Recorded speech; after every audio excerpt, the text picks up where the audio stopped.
Welcome to the Collab Podcast. My name is Michelle. And my name is Devin. On this podcast, we explore concepts of self-mastery and community collaboration through in-depth panel discussions and intimate interviews with dance's most prominent figures. Yeah. See my peanut butter jelly snack, pull it ride, but she painting. That's my sunshine when it's raining. That's my boo, yeah. When I'm all alone, she pulled through. Hey everyone, welcome back to the Collab Podcast. Today's guest grew up in the 90s with a love for hip hop and dance. In 1996, Anna Sarao joined Culture Shock SD and eventually became the artistic director. Finding inspiration in Culture Shock and through the passing of a good friend, Anna decided to dedicate herself to navigate through uncharted waters and create a dance competition. Unknowingly creating the start of an empire and originally called Bust a Groove, the inception of Anna's dance competition in 2000 attracted teams from LA, the Bay Area, and Sacramento. A short 3 years later, Anna changed the name to Body Rock, and with the help of YouTube, the legacy of Body Rock became a global brand, reaching teams from Japan, New Zealand, China, Italy, Philippines, and Russia. Anna's main focus was to bring people together and build a space for creatives to come together and connect. A global and notable icon in the dance community, Anna has judged for dance competitions around the world, become a mentor to hundreds of dancers in the community, and hosts her own podcast show on YouTube called Boba Talks. Most recently, Anna has taken her experience as a mental health counselor and developed Guy Dance, a focused workshop for dance directors to help develop leadership skills, learn tools for conflict resolution, and improve group dynamics. From Body Rock CEO to mental health coach, Anna Sarao is a humble, authentic, and genuine soul who we have the great privilege of speaking to today.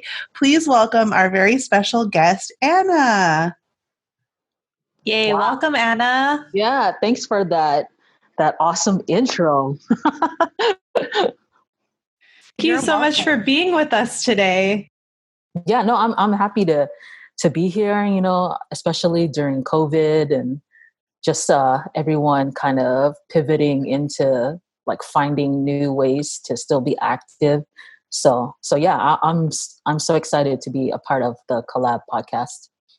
Thank you so much. Well, so I want to go back to the very beginning because, you started your dance career in 1996, and I got most of the information for your intro from an article that I read, and it sounded like it was kind of just like you were like, okay, I like to dance, I'm going to kind of pursue this, but you never really had any expectations for where this was going to take you. And now, I mean, seriously, we joked about it before we started recording. I mean, you name drop Anna Sarao's name and you're like, you're with it. You're in the community because an icon. So talk to us about kind of like how that all started for you and what the beginning experience was like for Anna starting with Culture Shock. Oh, yeah. So, mind you, I'm Filipino, right? So that explains it right there. Our families love dancing. We kind of just grew up with it at parties and stuff. And when my parents immigrated here, they moved to National City, and National City, predominantly Filipino, Black, some Mexicans sprinkled around. And everybody was listening to hip hop. And it wasn't even called hip hop yet. It was just called rap. Right. And so the people that would babysit me were break dancers, and then they would, if I was left alone, their sister would say, "Oh, Anna, dance, Anna, dance." And, the stuff that they were watching was like Soul Train and this show called What's Happening Now and Rerun, this guy that was like, so anyways, I would just always be like, doing stuff when I was a little kid. And I was like, oh, wow, if I do this, then people are happy. So yeah, I just continued to do it, even though I was really quiet. So when I was young, mind you, I didn't even speak English yet. And, I was going to school. I was really quiet person. And at first they sent me to like a school in Chula Vista, and they didn't even know what a Filipino was. They were like, oh, what's that?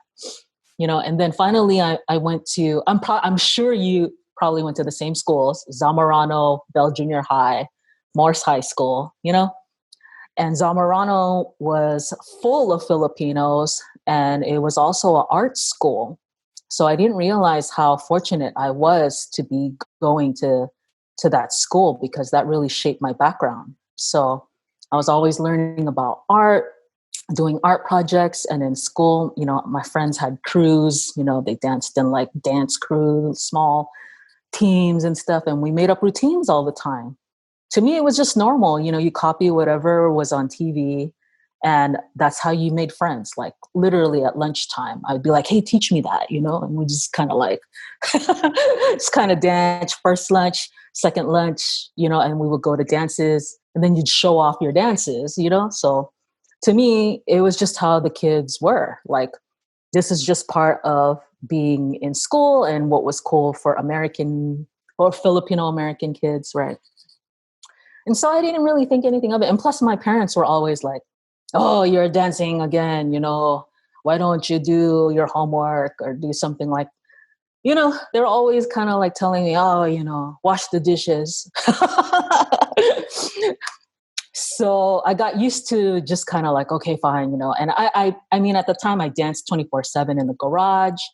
They're always mad at me because I would be recreating music videos, And so I didn't think of it as a career. I really didn't. Like the people that I saw on TV didn't look like me, I was looking up to like Janet Jackson and, New Edition, Heavy D and the Boys, this group called Kid and Play and Kwame. So all these like rap artists, R&B artists, it really, really shaped like what I thought dancing was. And so when I guess when I transitioned out of high school, I ended up going to community college. And right away, I was so disappointed. I was like, oh, why do we have to be poor? Because all my friends were going to UC schools and like SDSU. And to me, like I was comparing myself like, oh, my family can't afford that. That fucking sucks. What a loser, la, la, la. And I really had a negative attitude towards it. But, looking back, that was probably one of the best things that ever happened to me.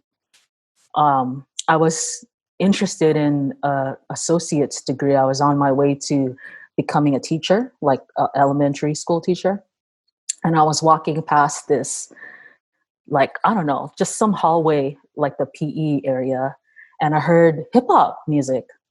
And it was like a hip hop mix coming from this classroom.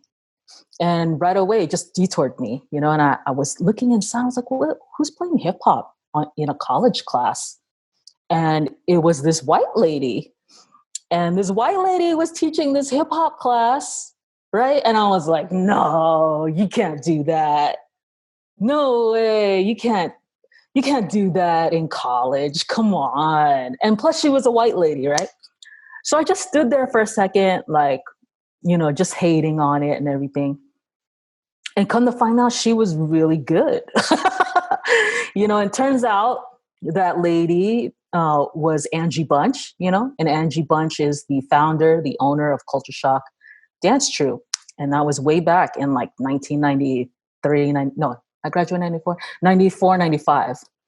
And yeah, she had been starting to teach hip hop at Mesa Community College as under the name American Street Dance. And so after that, I got sidetracked and I just kept registering for that class, like every semester. It didn't even matter. It took me like 5 years to graduate. Like I was just like, I'm just going to take this class over and over and over. And come to find out, she was even bigger than that. She basically took me under her wing.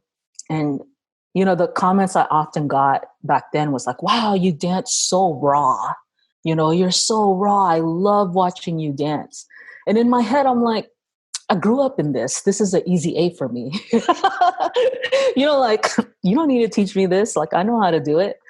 But yeah, I learned so much from Angie because she basically taught me how to teach like a structured class. She would give me homework like, hey, count how many 8 counts are in this song, And soon after, she was like, okay, you can teach your 8 counts, make up some 8 counts and teach it to the class. So I became her assistant right away. And I would even teach for her sometimes if she was sick, So then after that, she just said, Anna, I'm going to invite you to an audition. Do you want to audition for Culture Shock? I said, yeah, sure. And not really knowing like what that was. I'm like, yeah, sure, I'll audition for I don't even know what that is. And I just showed up, and it was like my first audition ever. I was blown away. Like, I came to the YMCA, and there was like 200 people with like numbers, safety pins, and they were like regular street dancers mixed with like professional like jazz dancers. There was like even ballet dancers. Like, it was just a mix of everybody. And I was so blown away. I just came in my overalls and my Dickies shirt. I was just like, oh, what is this? And yeah, they had like a professional team. And what was so cool when I looked at the team is they were multiracial. It was a mix of people that were from African American descent, Mexican, some Asians, white people. And when they danced, I was so amazed because the team was so in unison, and their choreography was up to date. Like, I was like, yeah, I want to do that. Whatever that is, it just made such a powerful statement to me to see. And I was like, if I was going to do anything with my dancing or belong to something, it's that. I want to join Culture Shock, But mind you, I wasn't ready yet, and in auditions, you learn like maybe 2 8 counts, and you do it over and over and over. So my second time up, I didn't even finish. I just walked off. I was tired. I was not ready for that. And I was so mad at myself. I was like, dang, you messed it up, and you got to see Angie in class on Monday. I was so like upset with myself. But funny thing is, one of the judges, stayed like to teach her class, and he was like, Angie, how come you didn't pick her? She needs to be on the team. And Angie was like, I don't know. So they ended up giving me a scholarship. And that was really cool because what a scholarship meant is that I could take class for free. So that was really helpful for me because it helped me to train. I had like a year to train, And I started to understand more what a team, a professional, organized team was, because I would sit and watch them after class and see what they do. And it also helped me not to be so nervous because I went to more auditions to kind of prepare. So yeah, I really, like, I just set my mind to it, and I was like, no, I'm going to be part of this team, And so the second time I auditioned for Culture Shock in 1996, I made it. Out of 4 people, like 150, 200 something people, and they chose 4 people. And I was one of those people. So yeah, that was like 1996. Did I talk too much? Oh my gosh, absolutely not. That was such a cool story because, like I said, everyone kind of knows Anna Sarao. And I think that you've impacted so many people at different points in your life. But to hear the start of Anna Sarao and her career is so interesting. I mean, that's something that I learned. I didn't know that. I'd be interested to hear. I love what you said about how you just like focused on like, this is the team that I want to be on, and you put your mind to it and you did it. And during that year, you said you were going to like different auditions and just trying to gain experience. I'd be interested to hear what your advice is for, young dancers who are maybe in the same position that you were, thinking about it, but maybe nervous to audition for a team. What's some advice that you would give to them to just kind of go and do it? Yeah. For me, it helped to train in every style. Like every masterclass that was a different style, I mean, I would just take it. And I wouldn't, even if I didn't get it that well, I wouldn't down myself on it because it helped me to be more comfortable, right? And then also the whole mind game with what you look like and kind of like talking like bad to yourself. Like for me, I finally had just to say that, Anna, you're gonna try really hard, and just let yourself try really hard, because up to then I was half-assing everything. Like, I kind of want to do this.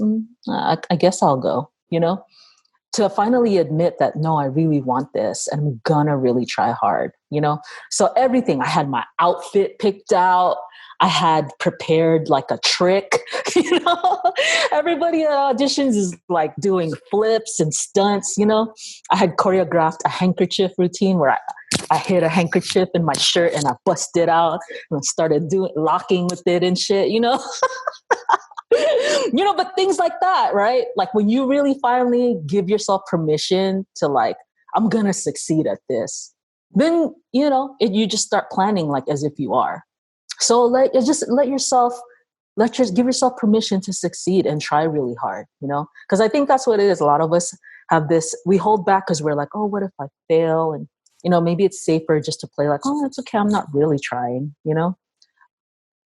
But finally, when I just let myself like really admit it to myself, like, no, this is what I want, my mind just started to go there. So, oh my gosh, that's so powerful to like, I want to reiterate what you just said about giving yourself permission to succeed, because I think it's really easy to say, I'm not going to try so that no one sees me mess up, right? Because then I can say I didn't give it my all, like I wasn't doing my best. But when you give your all and you do your best, then you're in a really vulnerable spot. So I just want our listeners to like rewind and listen to that part again, because that is just like a lesson, not only in dance, but also for life. Yeah. I don't want to like fast forward too far, but because we're talking about mindset and just like putting aside limiting beliefs and really framing yourself so that you can go after the things that you want.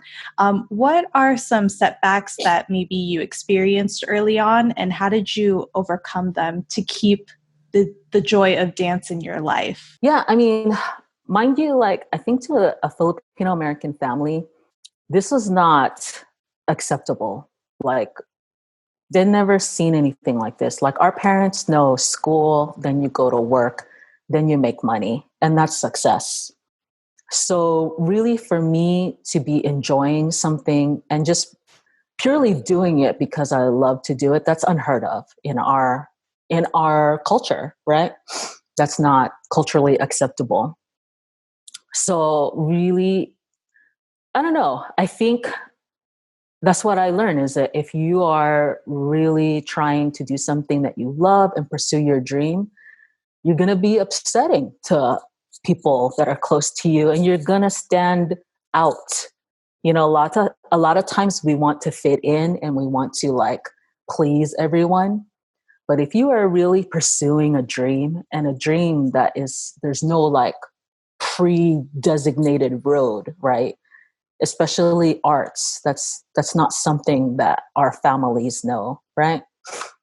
Yeah, you're gonna have to accept that you're gonna be alone sometimes. Like, you're going to have to be brave in order to pursue your dreams and do something you love, because it's just uncharted territory for our culture. I love what you said about how, in the Filipino culture, it's just not accepted, and you're going to have to come to terms with sometimes being, sometimes battling through that, because and I think more prominently, dance has become more mainstream, but there are still some young dancers that struggle with trying to convince their parents, that there's actually a career in dance.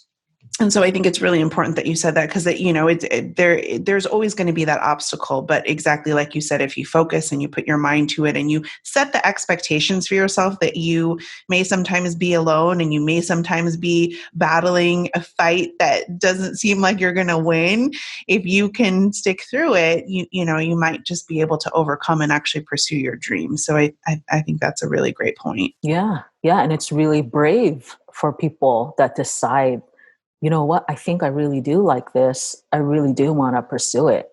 Yeah. You pursued a dream that probably wasn't a dream at the time again. And you created, I mean, you basically charted uncharted waters, and you created a dance competition that is now really just like a household name in the dance community. You say Body Rock and everybody knows exactly what competition you're talking about. So I want to talk to you a little bit about how the inception of Body Rock came to be. Yeah. So that is really crazy too, you know, because in my life, I know that I've been put in leadership positions, and not because I said, oh, I'm the leader, I want to make me this, you know. I never ran for ASB president or whatever like that. I wasn't like that. I just wasn't. I was really quiet, and I got put in those positions. Sometimes my teacher would just be like, Anna, I put you in fifth grade Senate. And I'd be like, why? You know, like, why'd you pick me? You know? And same thing with Angie, you know, when she had me become artistic director. I mean, unfortunately, there was a lot of kind of sadness that went into that too, because our team was changing. So our leadership shifted. And then also my best friend at the time, who I made Culture Shock with, his name was Christopher Braswell. He had contracted cancer, like, dude, not too long, and maybe a few months after we made it. And so he passed, you know, the following year. And I swear that just really shaped who I was, because after that, whatever was holding me back, whatever fears I had, whatever self-sabotage I was telling myself, it just kind of got flushed away. I just remember thinking, wow, you don't have a lot of time here on earth. He was only 22. And I looked up to him. He was the most hardworking, like, disciplined, like, student I'd ever seen. And me and Chris were like close. Like, I mean, and mind you, he was a black guy. Like, Chris was black and I'm Asian, right? I'm Filipino. But how we got to be friends, we just used to trade tapes all the time in class, like mixtapes. Hey, let me borrow that Tribe Called Quest tape, you know? And that's how we never talked about our lives or nothing. We just would borrow each other's music. And then when we made Culture Shock, we just started teaching together. And I got to know him. And I was like, wow, he works so hard. Like, he's so disciplined. He would always be going over counts. He would always trying to make his choreography perfect. And because he was that way, it shaped me as his friend, right? Like, oh shit, yeah, I should be that tight too. You know? So seeing someone like that, like, just, you know, having to pass away so early, it was like, it just shook me. I was so shook. I was like, man, I need to do all the things he never got to do. And so that was the promise that I made to myself, because I was like, he would have been director, but dude, he passed away. So I stepped into that position really thinking like, yeah, like, no holds barred. Like, I'm going to do everything, you know, like, I'm going to take all the cool choreography pieces. I'm going to make cool shows. You know, I'm going to just go full out, like, nothing, holding nothing back, because who knows how much time you have here, you know? So at 20 something, I was already, I don't know, I was just thinking like that. And before my team, like, what was happening was we were losing our space, and my team kept asking, hey, we should do a fundraiser. Why don't we do a competition? And I competed at several competitions myself, you know, and before they were at these like car shows. So back in the day, it was like a hall at Del Mar Fair full of cars. And in the middle of this car show, they would throw a dance competition just for entertainment, just for fun. But the dancers were always treated like whatever. They would be like, oh, we changed the time. Just hang around for 2 hours, you know? Or, hey, can you just sit over there, you know? Just sit over there. And, you know, it was always like, what? I don't care about that. I said, you know, I don't want to do a dance competition. But when Chris passed away, it was like, I don't know, my mind went, yeah, let's do it. My mind goes, look, I've never done it before, but whatever, let's do this, you know? So yeah, it really did shift me. And all I really did was ask one of my girlfriends had a boyfriend who was a DJ. And I just said, hey, you want to help me throw a competition? She was like, yeah, let's do it, And I divided my team up into committees. And I was like, hey, I guess we need to invite teams. I guess we need to promote it. And so we just kind of figured it out piece by piece. I had so much initiative. Like after that, I had so much like fierce fire in me. I was such a different Anna. I was very like, yeah, let's do this. But yeah, that's what started it. Like my friend, just his passing away really shook me. That's really powerful when you have something significant in your life that impacts you in that way, and thankfully you saw the positive in it. You had a positive shift, but it can have the opportunity to negatively impact you, right? I mean, you could have gone in a completely different direction. So I think we're all grateful that it was positive for you. And I want to say too, like we didn't know how it was going to end, right? We didn't know how this was going to be. Either I was going to really suck at it, maybe we made mistakes, but really strange at the end of the night. And also because, I'm spiritual too. Like we just watched everyone talk, everyone gather, everyone not want to go home, and they continued to dance, they continued to session. And it was still small. It was like 300 people, but that was a lot back then, right? 300 people still hanging around, still talking. And my friend was like, do you think you want to do this again? And I was like looking around the room, and just to me, it felt like Chris's spirit was still alive and was still, that memory of all the connectedness that we would feel when we were doing shows together. Like it felt that energy was there. And so that's why I looked at him and I was like, yeah, we're going to do this every year, really in that spirit of like, no, this needs to happen all the time. Yeah. And what a beautiful way to honor him. Mm-hmm. I mean, and just like to remember, like you said, the spirit of his hard work, dedication, and also it sounds like he just kind of embodied what it meant to be a dancer in the San Diego community. Yeah. Oh, yeah, for sure. So your experience with Body Rock has really helped propel your career. I find it interesting, Anna, because, when we were prepping for the podcast, you said that you don't consider dance your profession, but you really have created quite a reputable profession out of dance. And so I'm interested to hear how you came to not consider dance a career, but also create this beautiful, powerful career in dance. Yeah, you're right. I think that is still part of, I guess, my parents' kind of like influence, because I mean, to this day, my mom will be like, "Oh, you're flying to Japan? Well, who's paying for that? Oh, they asked you to judge. Are you getting paid for that?" And I'll be like, "Yes, I'm getting paid. Yes, I sold my event to the Philippines. I have franchised Body Rock Asia. Yes." I still have to be like, yes, I did that. Mm-hmm. So part of me is like not accepting, but you're right. I have accomplished a lot for being a Filipino immigrant daughter, female, like this is my business. Honestly, Body Rock, it is a for-profit business, even though, very much still part of the community.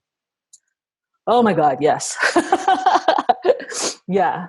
But I guess that is that part of me that is, kind of like, a still conflict. There's still a conflict about it, like being a real life career kind of thing. That's so interesting that even to this day, despite your success, and I get it, because we're, my sister and I, thankfully our parents are very supportive, but, we do get a lot of pushback from a lot of our elders in our family, particularly our grandmother and our older aunts and things like, oh, really?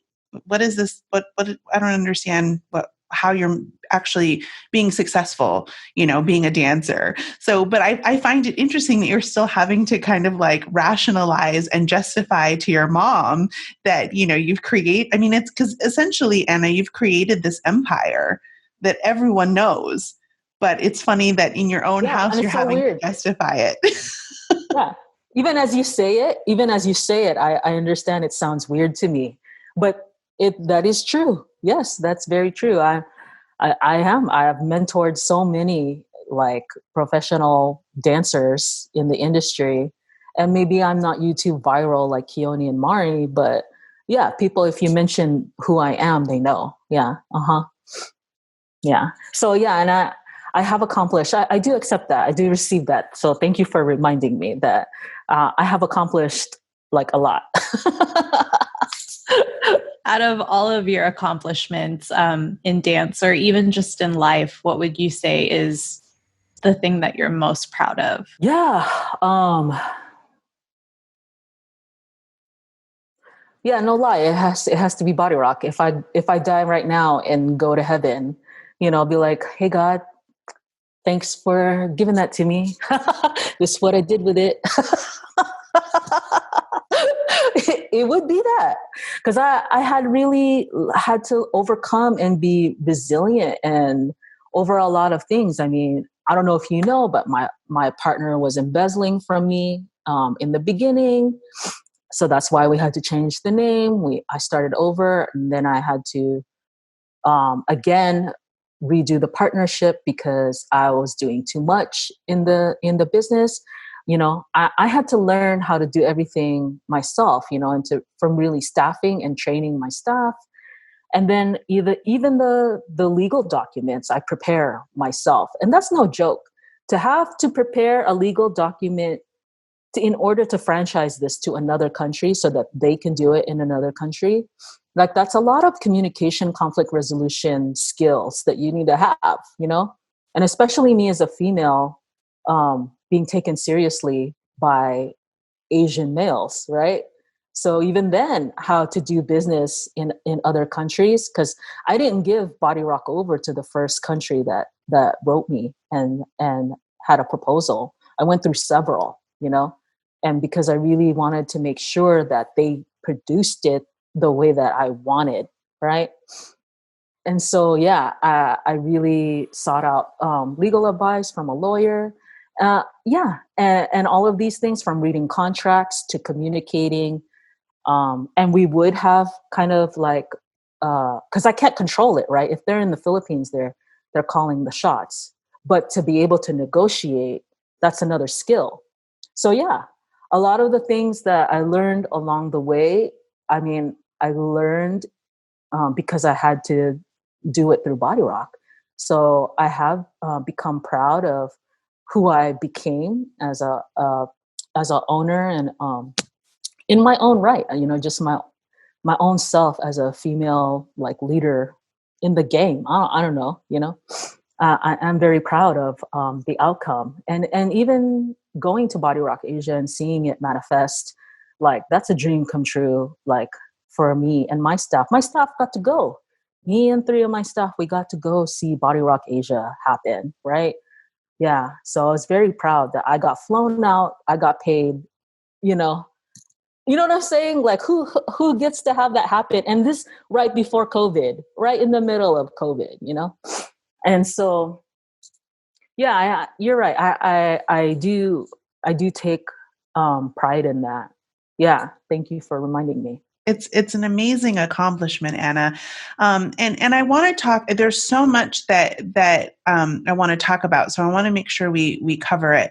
The first thing I want to talk about, because you talked about having, a particular skill set that you basically had to teach yourself.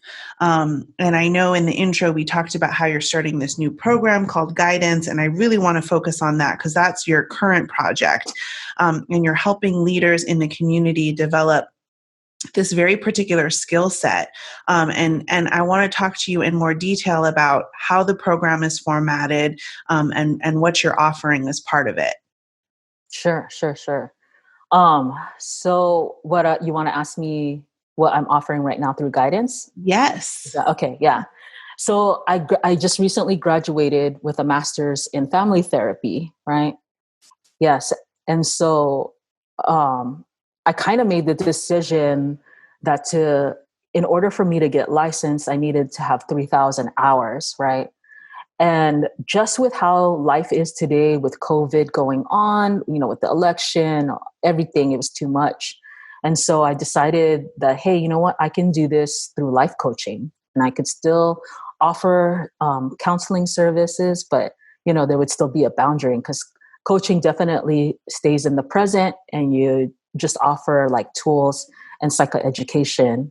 And whereas therapy is like literally like dealing with someone who's got like mental instability and helping them to become stable and really diving into their past. So I decided that it's okay, with therapy, I'm not choosing that route, and I'm just going to give tools, and I'm just going to kind of just be in a teaching role kind of thing.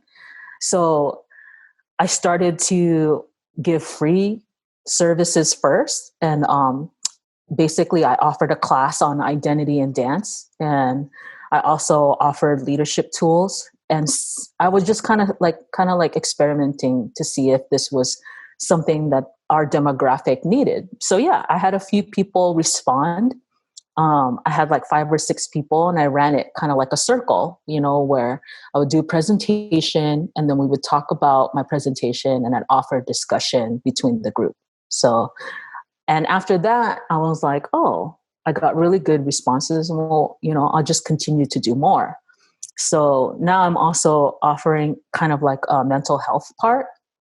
I offered one in confidence and trying to really set boundaries and understand and communicate clearly what you say, And then I offered another one. I'm offering one right now on grief, because especially right now, people going through so much with COVID and adjusting, etc. And so basically how my sessions, I want to call them, they run for a month, and you sign up and you can email me if you're interested. And then you pay a flat fee for 4 sessions for the month. And so basically, yeah, same thing. I'm doing a kind of like a PowerPoint presentation on whatever the topic or the subject is. And then we do some inquiry, like discussion back and forth. And then I can give you tools based on how you're understanding the presentation. That's amazing, Anna. I think for people that aren't immersed in the community, and maybe even just for young newcomers who are just getting into dance, I know when I first started, dance was just dance. It was just doing something that I love. But I love how you're sort of encompassing the mind with it, and also these bigger concepts of, confidence and, identity, and just really kind of like enveloping everything, mind, body, spirit, into this concept and philosophy. Yeah. I forgot, because in my training, there's now a new kind of, I guess, theory that is emerging from the work of psychology, and it's called embodiment. So polyvagal theory really teaches us that our body carries a lot of these just messages, and they get recorded. And you can also heal, through movement and being present and kind of being aware to what you're feeling. And then experiencing something different in your body can help you also change how you think, right? And how you communicate. So all this time I was like, wait a minute, that sounds like dancing to me. I was like, I think I already know how to do this, Like it's just funny, because so the way that they kind of do therapeutic dance, I mean, all it is really freestyle. Is really just exploration. But then on top of it is a dialogue, being mindful, being aware of what you're feeling, how you're sensing things in your body, and and then how you talk about it, and how can you get healthier, like after you understand what you're sensing and what you're feeling. So yeah, a lot of, sometimes I do that too. I do mindfulness dance exploration. I use Chi Gong, which is like energy work. I'm just weird. I'm out there. I love it. I love how, because it is an outlet too, movement in your body and everything. It changes your flow and your energy. So I love incorporating that in my sessions too. I think for me, I've always thought of dance in the concept of mind, body, and soul, but I've only ever experienced the dance part, and like having that physical aspect of I'm using my body to learn choreography, but the mind and the soul part were always missing. So it's really exciting to sit here and talk about bringing those elements in and closing that like mind body circle concept. We usually approach movement through a performance kind of viewpoint where someone's going to judge me, someone's watching me, and I have to be perfect for somebody to accept my movement. Whereas when I'm doing kind of like coming from a healing perspective or therapeutic perspective, you're exploring how you move for you, right? No one else is there to judge you. You are exploring what your body wants to say, whatever it is, like whether your feet, whether your head, all of it is connected. And usually your body remembers things that you don't want to say, that we've been socialized not to say, but your body remembers it. And so when you tap into that energy, that wisdom in your body, it's pretty interesting what comes out. That's such a beautiful concept, Anna, and it's so powerful because, it really, I think if you really truly have a passion for dance, applying this is only going to elevate that experience for you, because exactly like you said, we're used to being in a world of performance. We compete, we perform for audience members, but to be able to actually like take time for yourself to explore the way that your own body moves for yourself is just so powerful. I love that. That's beautiful. I'm interested to know a little bit more about the energy that you talked about. What is it called again? So it's a Chinese kind of like exercise, a practice called Chi Gong. It looks like Tai Chi, kind of the same thing. And how do you incorporate that into your sessions? Yeah, so it'll kind of be like a warm up, right? So for someone that I notice that is really down, is really stagnant, they're not moving a lot, they're kind of low, and they're not in the mode of even talking. Maybe they kind of beat themselves up in the way that they talk. So I kind of just start with a warm up, and like I do deep breathing where you get centered. And so we'll take a few breaths to get centered. And then there's an exercise called cloud hands, and I'll just kind of start by asking them to raise their hands. I'll guide them through it.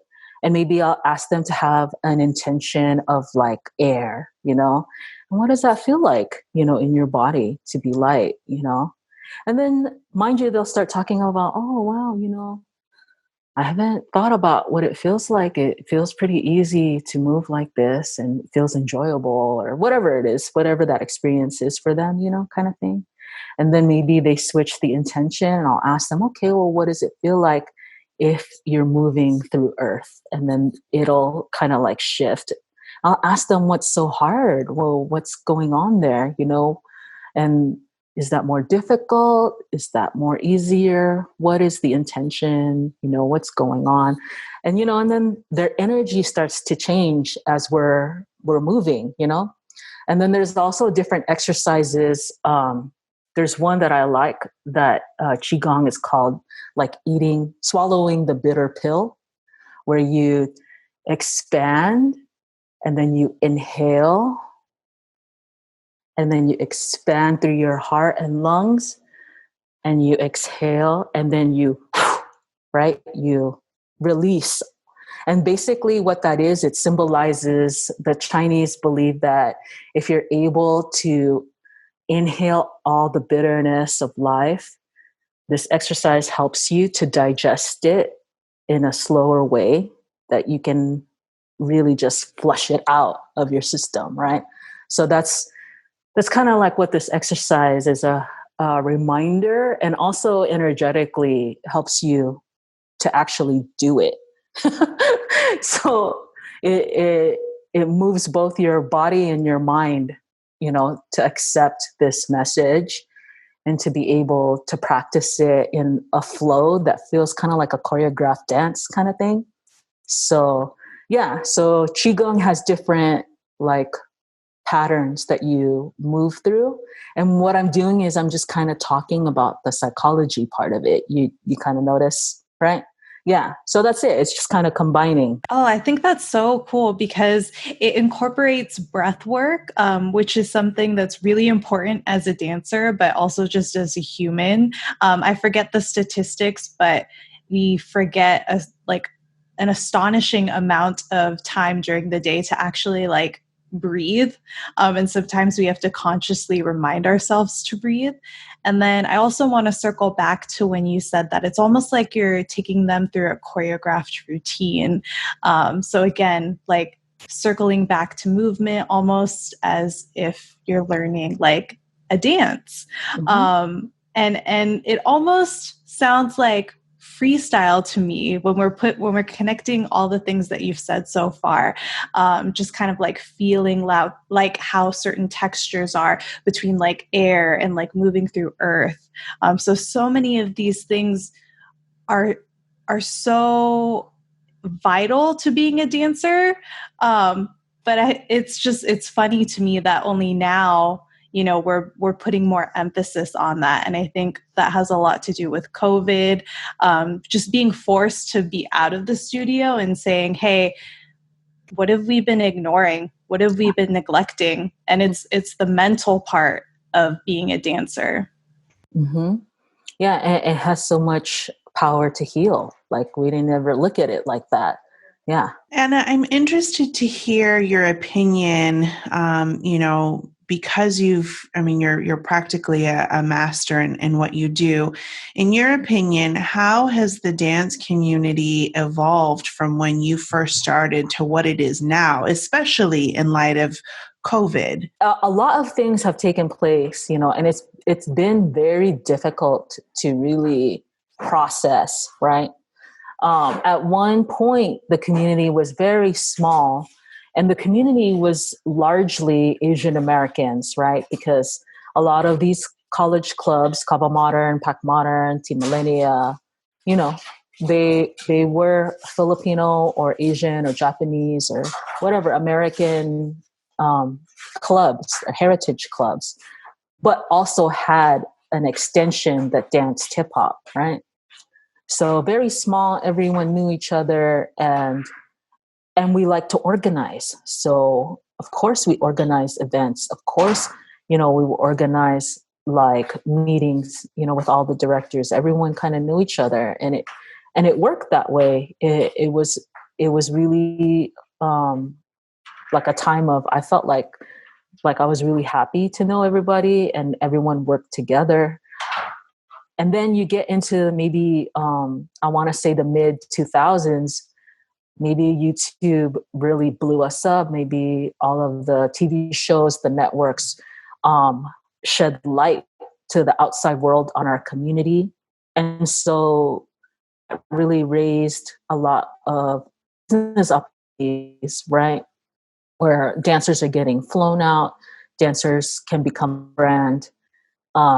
You see like the Kiyonari, Barrios, just Jabberwockies, right? And there was more opportunity because of this funnel of social media kind of making everyone like really seen by the outside world, outside of our community.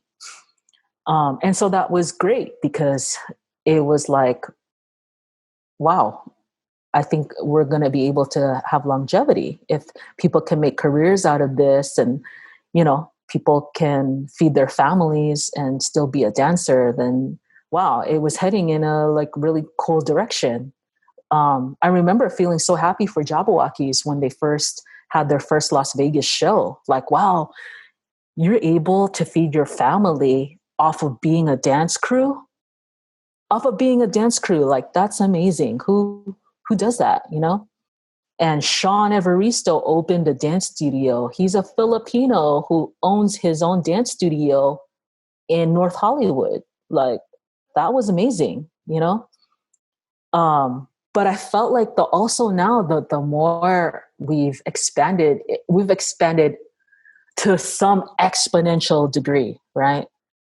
To where some people don't even know where this started, don't even know why community is community. And then you had COVID hit.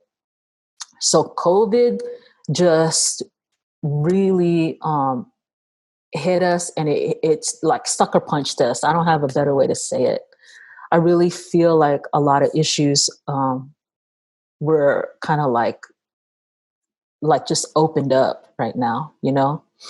Opened up, a lot of wounds were opened up. You know, first of all, the African American community was looking at us like, oh, why is everybody Asian? You know, so there was a lot of division in that dialogue, a lot of hurtful talk. Appropriation came up. Even like, you know, the way we judge our events and our competitions. So all of that discussion was really hard to listen to, but it needed to happen. You know, it's something that needed to happen, especially because right now the Black Lives Matter movement, all of that was just coming to the forefront. And then right after that, we got into the sexual assault, you know, and that really was it showed me what how we were just not prepared for that growth. It was kind of like we were kind of blindsided, right? You have all these young directors, you have teams making junior teams, etc. But we don't really do like background checks. No one's really licensed. No one really trains these young directors how to be a director. So some of them were, not all of them, but some of them were having like slumber parties, or sometimes you see a dance studio owner having alcohol at the dance studio. So yeah, it needed to slow down, right? And it really showed me that with this huge exponential growth, we definitely now need to come together and have some guidelines, like clearly, to ensure people's safety and ensure that the people that are leading know what they're doing, right? It's different when we were younger, when it was just us, just really small, you know, compared to now where there's like a million dancers all over the world globally. And in freaking California alone, you could just you count all the junior teams that are exploding. But yeah, it really is.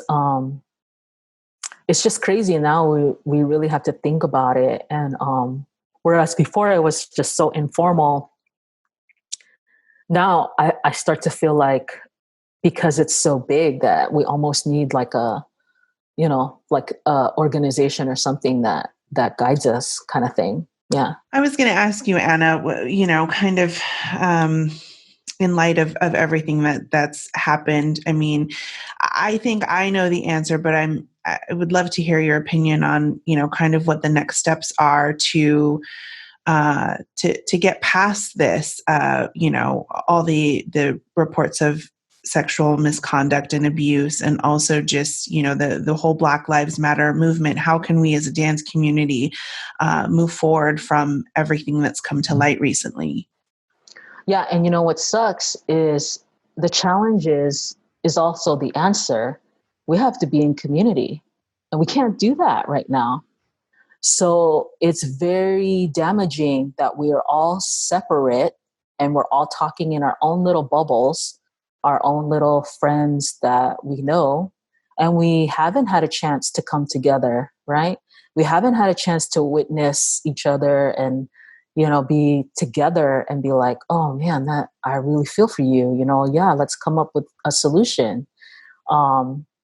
It really is hard with COVID, like people are trying to do virtual stuff, but even virtual it's hard. It's not the same. Yeah.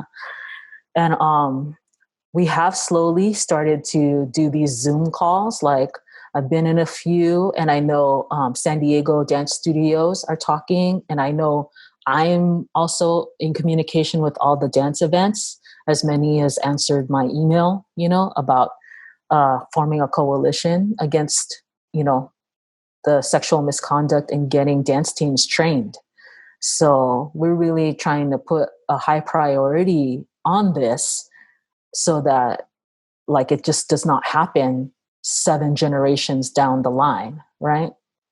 But yeah, like I said, hopefully COVID vaccine comes and this, goes away and we can gather again. But until then, we are just doing the best we can. And we're trying to hold these meetings and talk through Zoom calls. Like you said earlier, the dance community just kind of exploded exponentially.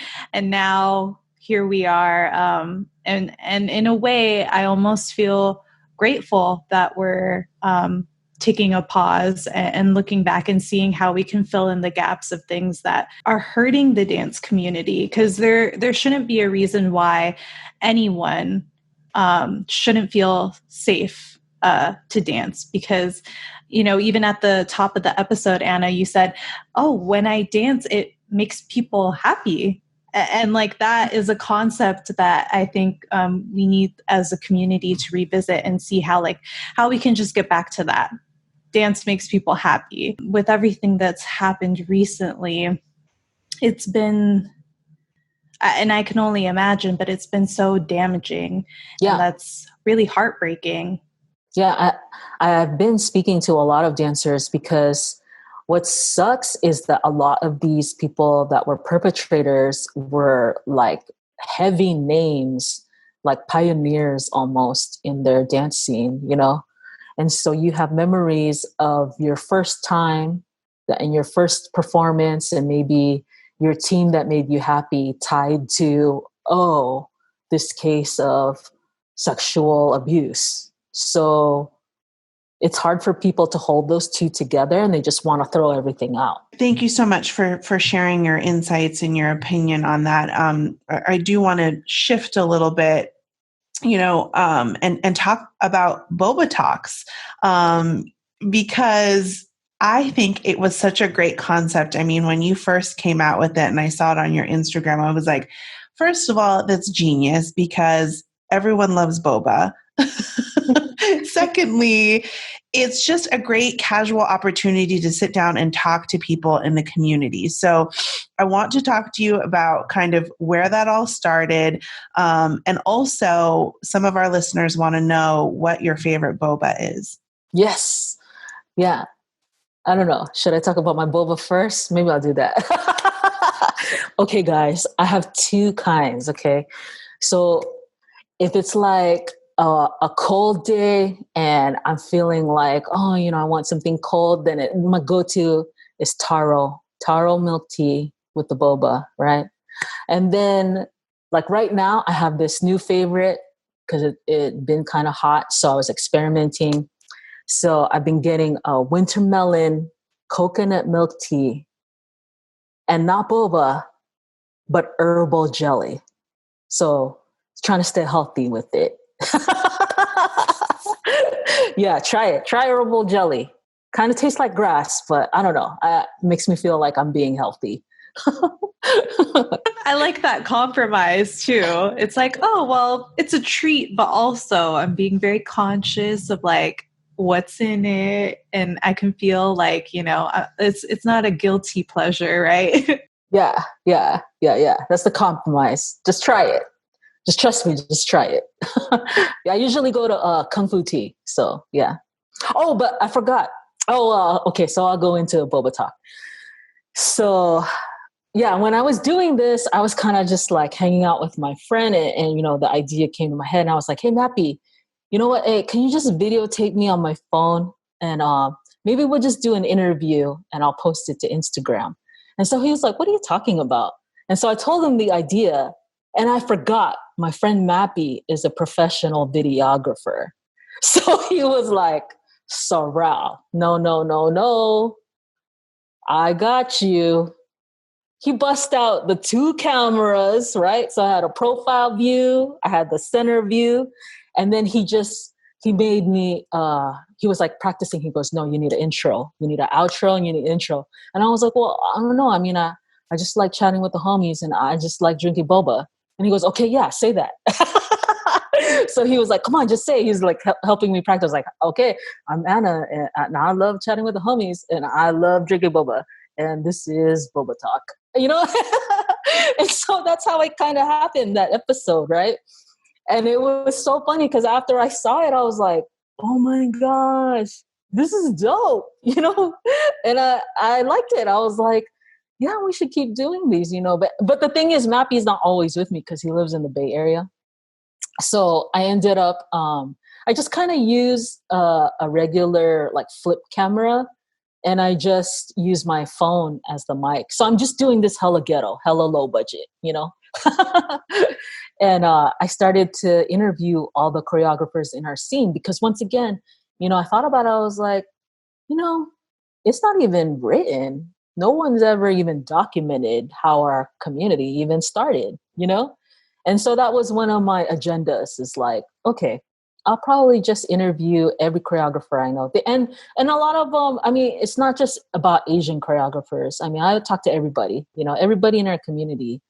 And I just started interviewing whoever dancer, teacher, friend that I was close to that I just happened to be in the area. And so, yeah, I have like 60 something episodes, right?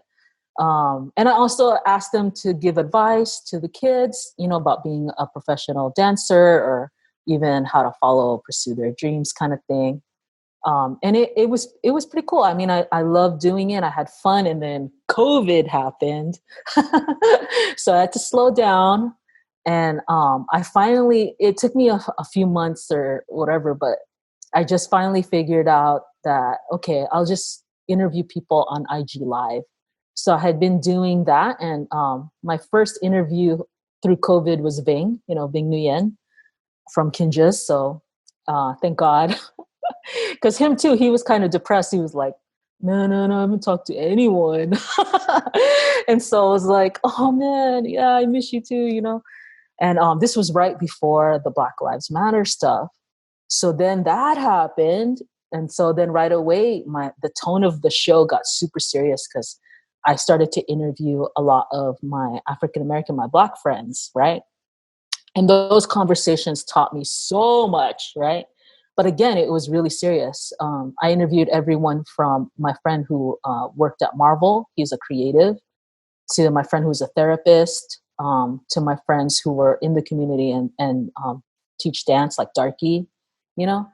So yeah, some of those episodes we cried. Some of those episodes I felt attacked, but it was important to do them. And I think, oh yeah, so I also did an episode with my family friend who's a therapist about the sexual abuse, also with Arnell.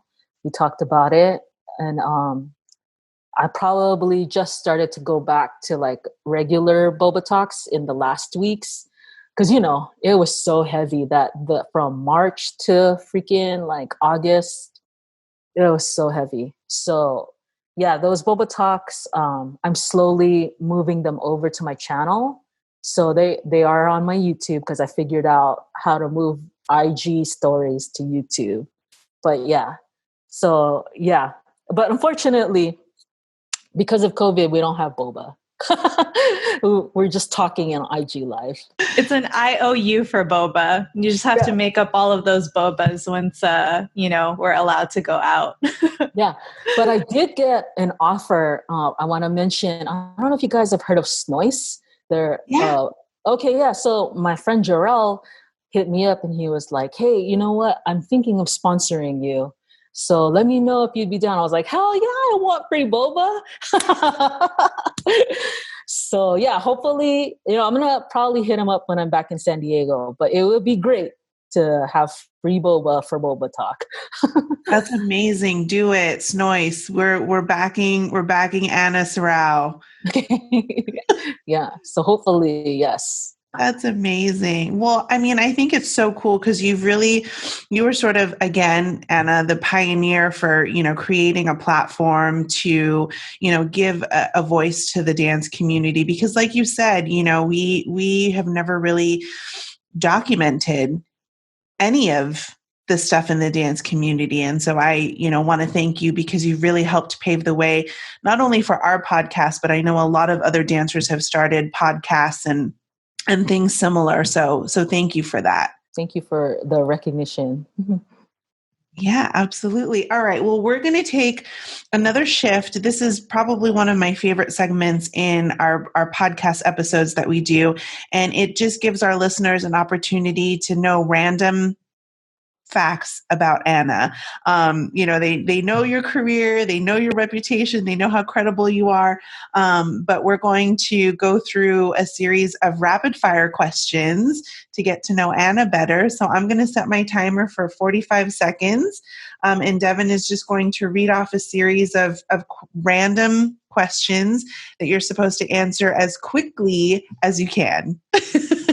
All right. No pressure. No pressure. Okay. All right. Ready, set, go. Student or teacher? Student. Favorite song? Oh God, I always blank out at this. Favorite song. Oh dang, favorite song. Oh, I don't know. A Tribe Called Quest. I always blank out whenever somebody asks me this. Busta Rhymes, put your hands where my eyes can see. What did you eat for breakfast this morning? Oh, cookies. If you could write a book, what would it be about? Oh, it would be about dancing. Yes, the dance scene in San Diego. Mm-hmm. Walk on the beach or hike on a trail? Oh, hike on a trail. Mm-hmm. Time. I want to get that last one in. One word to describe your dance style. Dance style, 90s. I love it. Well, and okay, I always cheat, Anna, because we tend to not get through these quickly enough. But there's one question on here that I'm interested to know about you. If you could be one age for the rest of your life, what age would you choose to be? Oh, yeah. It would be that 20-ish age. That first kind of like when I was dancing with my friend Chris. Even before we made Culture Shock, just kind of like Mesa College years. Yeah. Yeah, just because it was really the time where I was like learning everything and just growing, my dancing to another level kind of thing. I love that. That's a good reason. Definitely. I wish I could go back and be in my 20s, 30s for sure. I would have to agree with you on that one. Yeah. And I could eat whatever I want and not get fat. Oh, that's such a big one because I feel like when you're at the peak of dancing, at least for me, I remember the late night rehearsals and then you'd go get carne asada fries or a California burrito, and it was nothing. Mm-hmm. And now I nope, can't do it. Yeah. Mm-mm. The body says, no, it's no. Not going to work this time. Yeah, exactly. My body's like, are you going to drink water? You have to drink some water. Oh my gosh, that's so funny. Anna, you had talked about a lot what you do in your guidance sessions. I'm interested to know what do you incorporate as part of your daily routine? Do you meditate? Do you implement any sort of exercises, mental exercises that help you prepare for the day? I definitely go for a walk. There's a park. My parents just went there. There's a park near here. And depending on my mood, sometimes I do the Tai Chi on my own by myself at the park. But if I feel like people are gonna watch me, then I don't, because I don't want to feel weird, like it's this Asian lady in the park. Yeah, and then I just if I do dance, it's really like it's not like full out dancing. I just kind of just do it enough that I feel, like, oh, that was nice. Okay. I'm not doing like full on cardio. Like in the beginning of COVID, I was going full out because I was like, oh my God, we're never going to see each other again, kind of thing. So I was going full out, taking everyone's class on IG kind of thing. But now I'm not, I don't feel that scared or threatened kind of thing. But yeah, definitely going for a walk. And when there's no one around, I'll do the Tai Chi like by myself. And then if I do dance, I dance like super late at night. That's where I feel like most like, oh, okay, I have some energy I want to release kind of thing. And it's not super like, I'm not like drilling. I'm not like, not like that. It's just more just kind of like, to get into a flow kind of thing. It's hard to say when we'll get out of this and when things will resume to normal. I think every time we look at the news or hear an update, it's constantly changing. But what advice would you give to dancers, or even words of encouragement to kind of get through this last leg of self-quarantine? Things will get better, turn off the news every now and then, turn off like whatever it is on social media, take a break, don't fill your head with that, because it will leave you in a kind of like negative kind of mindset. And take care of yourself, do whatever that is, whatever that means to you, to help improve like your mental game kind of thing, Some people really do like to go full out freestyle and break dance. Those are my b-boy friends, they need to have sessions and battle people. That helps them feel better, And some people, like, it's their cats. They stay at home and they play with their cats kind of thing. Yeah, I mean, I try to find joy in the day somewhere. Yeah, you know what I've been doing a lot? It's kind of funny. I mean, I just like walking around the mall. Like, I don't know. Find whatever it is that it brings you joy and try to do that. Well, and also in light of everything that's happening right now, Anna, we want to take a poll and get your opinion on what's good in the dance community right now with everything that's going on in light of COVID, in light of, all the reports of sexual abuse. We want to end on a positive note. So we'd love to hear your opinion on what's good in the dance community right now. Yeah. And honestly, I'm fortunate to be in Las Vegas, because here, they are able to have shows. So Jabberwockies they're re-engaged in performing again. Yeah. So they have a max cap of 200 audience members, but they're performing again, which is great, because then they have jobs that they could give to their cast again, and their families are feeling a little bit more stable. So that was nice to see, and nice for me to just take a break and watch like a show. And it's funny because they're still social distancing, like they have to block 6 feet apart, but hey, you know what's funny? They're prepared. They're already wearing masks and gloves. So Jabberwocky is already COVID compliant, It's so funny. And then, we have been going through it with this sexual abuse stuff. But a good thing that's come out of it is people definitely trying to think of solutions and trying to work together. And I heard from Arnell that even Mari Madrid has been talking about mental health a lot on her social media. So people are resilient. they are trying to move ahead and not just focus on the bad. So it was important because all of these people that were experiencing this, they needed to be set free and needed to be done, and their perpetrators to have charges pressed against them, kind of thing. So I'm glad that they're safe, and hopefully all of us that our leaders can continue to think of ways to make people safe generations down the road. And then finally, it was nice to see people like really try to be there for each other, like these fundraisers, the donations, people really trying to give, especially, culture shock, and we're not sure what's going to happen. ML did end up closing some studios in San Diego, they're still in danger, kind of thing. But it was nice to see that people vocalized that they did care, and that they appreciated these places, and to see the people come together, even if it was really sad. The reason was like, they might lose their space, kind of thing. But there's still good things. And really, I'm glad that you focused on that a reminder for people to see the good things. I listened to this guy named John Maxwell, who's like a leadership author. And that's what he was saying in the beginning of this pandemic is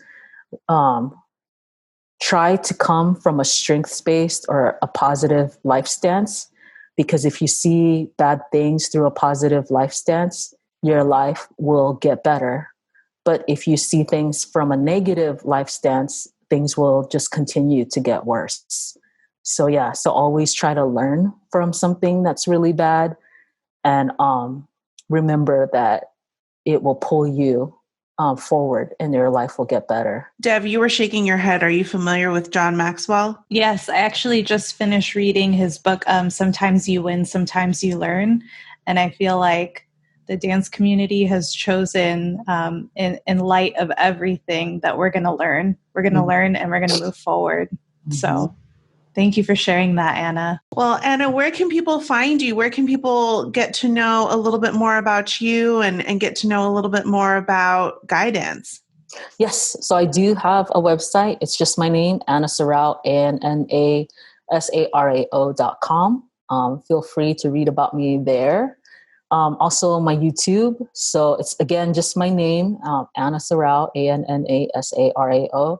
And then my Instagram is Anna Sarao, but the O is a 0, ANNASARA 0. Thank you so much for sharing your wisdom with us today. It was really a privilege. I know I feel really enlightened.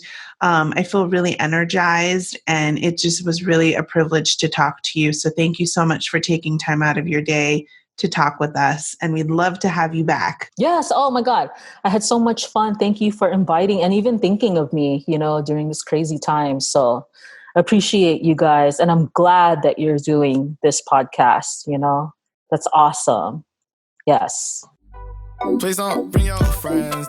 Thank you so much for listening to the Collab podcast. If you enjoyed this episode, please show your support by leaving a review on iTunes. And be sure to subscribe to our show wherever you get your podcast. The conversation continues over on Instagram and YouTube with highlights from today's episode.